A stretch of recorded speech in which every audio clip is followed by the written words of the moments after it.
Good morning, dear students. Today's topic is trading procedure on a stock exchange. How can we do trading at stock exchange, or you can say how we can purchase or sell securities at stock exchange. Before selling the securities through stock exchange, the companies have to get their securities listed in the stock exchange. Securities को बेचने से पहले company को अपनी securities की list लगवानी पड़ती है स्टॉक एक्सचेंज में. The name of the company is included in the listed securities only when stock exchange authorities are satisfied with the financial soundness and other aspects of the company. Company का नाम stock exchange की list में तभी आता है जब stock exchange की authorities satisfied हों कंपनी की फाइनेंशियल पोजीशन से, और बाकी एस्पेक्ट्स भी कंपनी के देखने पड़ते हैं कि कंपनी फ्रॉड नहीं है, वैलिड कंपनी. सो प्रीवियसली पहले क्या होता था, buying and selling of securities was done in trading floor of stock exchange. कि पहले जब सिक्योरिटीज़ खरीदनी बेचनी होती थी तो कोई भी पर्सन था, अगर उसे सिक्योरिटीज़ को ख़रीदना या बेचना होता था तो उसे स्टॉक एक्सचेंज ही जाना पड़ता था. बट आजकल क्या होता है, it is executed through computer. Internet की हेल्प से आजकल ट्रेडिंग कहीं से भी हो सकती है and it involves the following steps. अब क्योंकि ये एक प्रोसीजर है, प्रोसेस है, तो इसके जितने भी स्टेप्स हैं वो सीरियल वाइज ही आएंगे. इसमें कोई भी सीरियल हम ऊपर नीचे नहीं कर सकते, चेंज नहीं कर सकते. So first step is selection of broker. The buying and selling of securities can only be done through SEBI registered brokers who are the members of the stock exchange. Securities का खरीदना या बेचना केवल securities and exchange board of India के through, जो registered broker है, जो कि स्टॉक एक्सचेंज का मेंबर है, केवल उसके थ्रू हो सकती है. अब ये ब्रोकर कौन है? He can be an individual, एक पर्सन हो सकता है, एक पार्टनरशिप फर्म हो सकती है, या कोई भी कॉरपोरेट बॉडी हो सकती है. So the first step is to select a broker who will buy और sell securities on behalf of investor और स्पेकुलेटर. तो पहला स्टेप क्या है कि अगर हमें सिक्योरिटीज़ को ख़रीदना है या बेचना है, so we have to select a broker जो हमारे बिहाफ पे, चाहे हम इन्वेस्टर हैं या स्पेकुलेटर हैं, हमारे बिहाफ पे सिक्योरिटीज़ को ख़रीदेगा या बेचेगा. तो पहले स्टेप में हमें उसे सिलेक्ट करना है.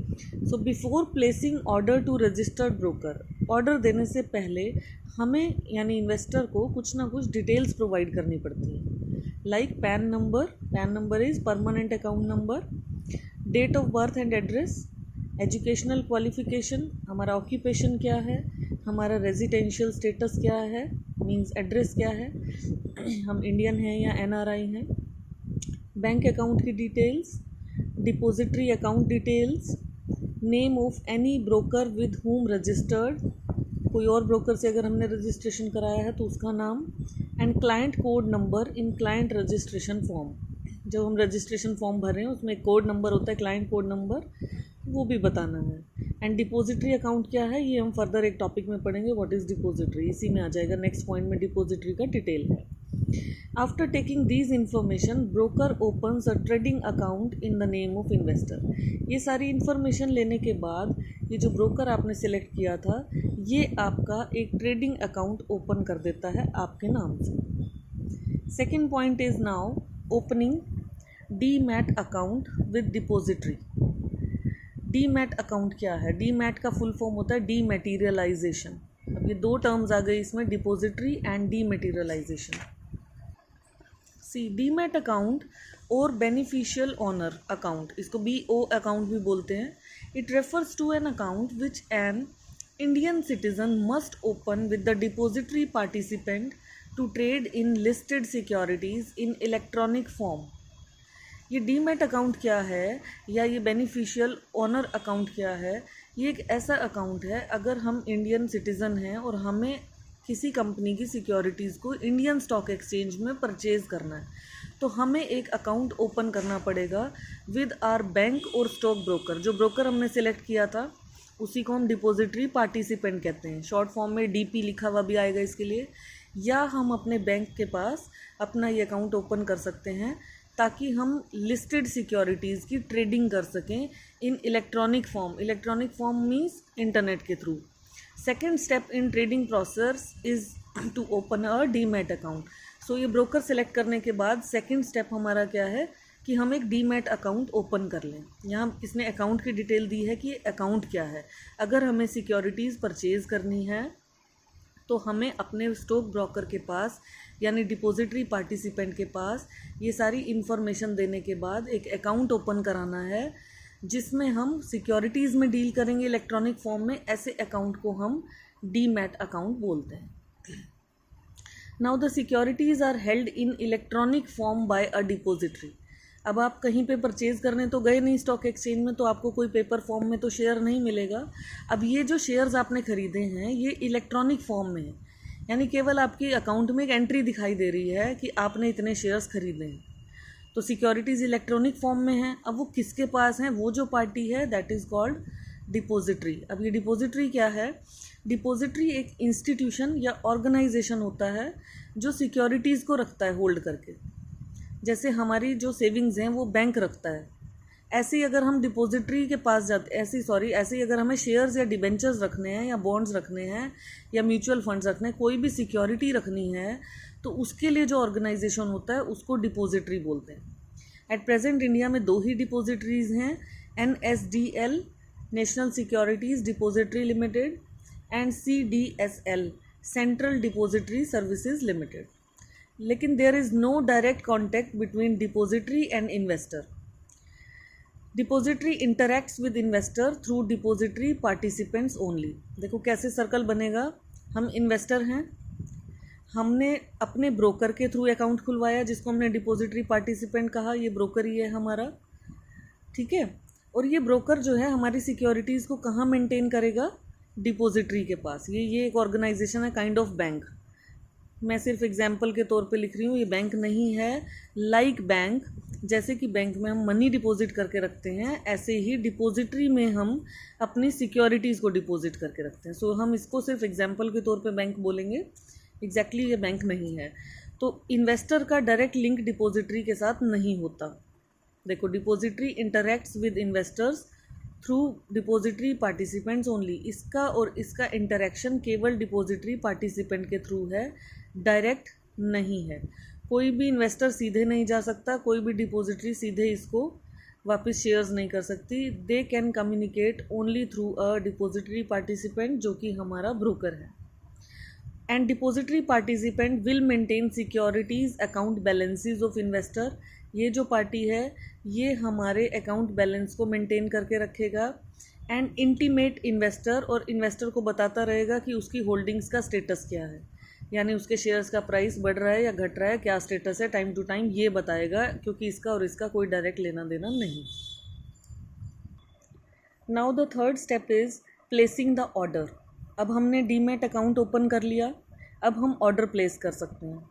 अब ऑर्डर क्या प्लेस करना है, किसे ऑर्डर प्लेस करेंगे? टू द ब्रोकर, यानी डीपी जो है डिपॉजिटरी पार्टिसिपेंट। या तो हम उसको पर्सनली ऑर्डर करेंगे कि मुझे कौन सी सिक्योरिटीज़ चाहिए, या हम उसे फ़ोन या मेल के थ्रू इन्फॉर्म करेंगे कि हमें क्या चाहिए। अब जो हम ऑर्डर कर रहे हैं, यानी investor must place the order very clearly.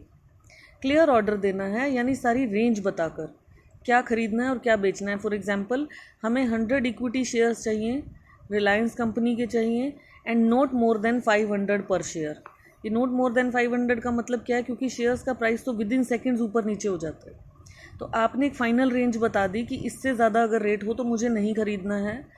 फिर 500 तक के अगर रिलायंस के शेयर्स हैं तो मेरे 100 इक्विटी शेयर्स आप खरीद लीजिए। इसने शेयर्स की टाइप भी मेंशन की है, लाइक इसने बताया है कि प्रेफरेंस शेयर्स नहीं है, डिबेंचर्स नहीं है, बॉन्ड्स नहीं है, मुझे 100 इक्विटी शेयर्स चाहिए, इस कंपनी के चाहिए और इस प्राइस पे चाहिए। So it should be very clear specification.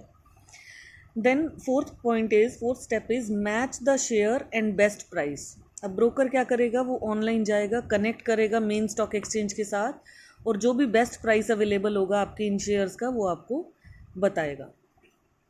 Number 5 is executing order. When the shares can be bought और sold at the price mentioned. अब जब भी वो शेयर्स को खरीदेगा या बेचेगा, जो भी आपने प्राइस बताया, it will be communicated to the broker terminal. Company से ब्रोकर के टर्मिनल पे इंफॉर्मेशन आ जाएगी और ऑर्डर इलेक्ट्रॉनिकली एग्जीक्यूट हो जाएगा। The broker will issue a trade confirmation slip to the investor. Broker का काम क्या है, वो एक कन्फर्मेशन स्लिप आपको ऑनलाइन सेंड कर देगा कि आपका जो ये ऑर्डर है वो कन्फर्म हो गया। Then next is issue of contract note. After the trade has been executed within 24 hours, the broker issues a contract note. अब क्योंकि आपने तो ब्रोकर के साथ डील किया है, तो जैसे ही आपका ऑर्डर कंफर्म हुआ 24 आवर्स के अंदर अंदर ब्रोकर एक कॉन्ट्रैक्ट नोट बना लेगा। इस नोट में वो डिटेल्स होंगी कि आपने कितने नंबर ऑफ़ शेयर्स खरीदे या बेचे हैं, उसका प्राइस क्या था, डेट क्या है, किस टाइम डील हुआ, और ब्रोकरेज उसके खुद के चार्जेस क्या हैं, जो ब्रोकर ने कमीशन लेना है उसके चार्जेस वो उसमें मेंशन कर देगा। This is an important legal document. ये एक इम्पॉर्टेंट लीगल डॉक्यूमेंट है क्योंकि ये डिस्प्यूट्स को सेटल करने के काम आता है। अगर आने वाले टाइम में आपकी या ब्रोकर की कोई डिस्प्यूट हो जाए, कोई प्राइस को लेके प्रॉब्लम हो या टाइम को लेके प्रॉब्लम हो या कमीशन को लेके प्रॉब्लम हो, तो ये डिस्प्यूट सेटल करने के काम आता है। ये एक लीगल डॉक्यूमेंट है, इसमें सारा कुछ मेंशन होता है। A unique order code number is assign to each transaction.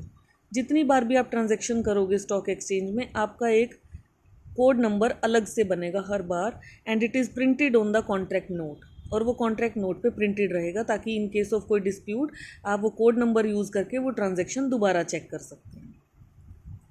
Next step is delivery of share and making payment. Now the investor has to deliver the share sold और pay cash for the shares both. अगर आपने shares बेचे हैं तो आपको shares deliver करने हैं, अगर आपने ख़रीदे हैं तो आपको कैश पे करना है, यानी सेटलमेंट का टाइम आ गया पेमेंट का। This should be done immediately after receiving the contract note. जैसे ये कॉन्ट्रैक्ट नोट बन जाता है उसके जस्ट बाद ये काम करना है, और before the day when the broker shall make payment और delivery of shares to the exchange, या फिर ब्रोकर जब ये पेमेंट करेगा स्टॉक एक्सचेंज को उससे एक दिन पहले। दिस इज़ कॉल्ड पे इन डे। इस टर्म को हम क्या कहते हैं, पे इन डे। जब ब्रोकर पेमेंट करता है या शेयर्स डिलीवर करता है उससे एक दिन पहले, ठीक है। Next is settlement cycle. Cash is paid और securities are delivered on pay in day. ये जो कैश हमने पे किया एक दिन के अंदर अंदर, एक दिन पहले स्टॉक एक्सचेंज को, या जो सिक्योरिटीज़ डिलीवर हुई, ये दो टर्म्स क्यों लिखी है? अगर ख़रीदा है तो कैश इज़ पेड, बेचा है तो securities are delivered on pay in day which is before T+2 day, as the settlement cycle is T+2 day, जो कि T+2 डे है, जो एक दिन पहले आपने विच इज़ बिफोर पहले ही पेमेंट कर दिया है। इसमें जो सेटलमेंट साइकिल होता है वो T+2 होता है। T+2 मीन्स अप्रैल 2003 से एक रोलिंग सेटलमेंट बेसिस है। जैसे फॉर एग्जांपल अगर ट्रांजैक्शन मंडे को हुआ है then payment must be given before Wednesday. T+2 का मतलब है transaction day and 2 more days, transaction plus 2 days, 2 दिन का टाइम होता है इसमें कि ट्रांजैक्शन अगर मंडे को हुआ है तो पेमेंट जो है वेडनेसडे तक हो जानी है। इसलिए जो ब्रोकर है वो एक दिन पहले पेमेंट ले लेता है। 2 दिन का टाइम है, इसलिए ब्रोकर एक दिन पहले आपसे कैश ले लेता है या फिर डिलीवरी ले लेता है शेयर्स की, और क्योंकि उसको 2 दिन के अंदर अंदर फिर सेटलमेंट करना है। अब इस 2 दिन वाले सेटलमेंट को क्या कहते हैं, pay out day. The broker then has to make payment to investor within 24 hours of the pay out day. अब इस पे आउट डे के बाद 24 घंटे के अंदर अंदर ब्रोकर ने आगे इन्वेस्टर को पेमेंट देना होता है। And the last is the broker can make delivery of shares in demat form. अब ये जो शेयर्स आपके पास आए या तो ये इलेक्ट्रॉनिक फॉर्म में ही आ जाएंगे डायरेक्टली आपके अकाउंट में, and the investor has to give details of demat account and instruct his depository participant. अब इन्वेस्टर को क्या करना है कि डीमैट अकाउंट में डिटेल्स चेक करने हैं और इंस्ट्रक्शन दे देनी है अपने ब्रोकर को कि to take the delivery of securities directly in beneficial owner account. अगर उसने शेयर्स खरीदने थे तो ब्रोकर उसको शेयर्स दे रहा है, अगर बेचने थे तो वो अपने पार्टिसिपेंट को डिलीवरी दे रहा है शेयर्स की डायरेक्टली उसके अकाउंट। मीन्स बिना पेपर वर्क हुए। डीमैट अकाउंट का मतलब डीमेटेरियलाइजेशन है, पेपर फॉर्म को फिनिश कर दिया गया है। नेक्स्ट वीडियो में आपको डीमेटेरियलाइजेशन और डिपॉजिटरी का मीनिंग प्रॉपरली क्लियर हो जाएगा। ये स्टेप्स अभी आप पढ़ लीजिए। These are the steps of trading in stock exchange. Thank you, have a nice day.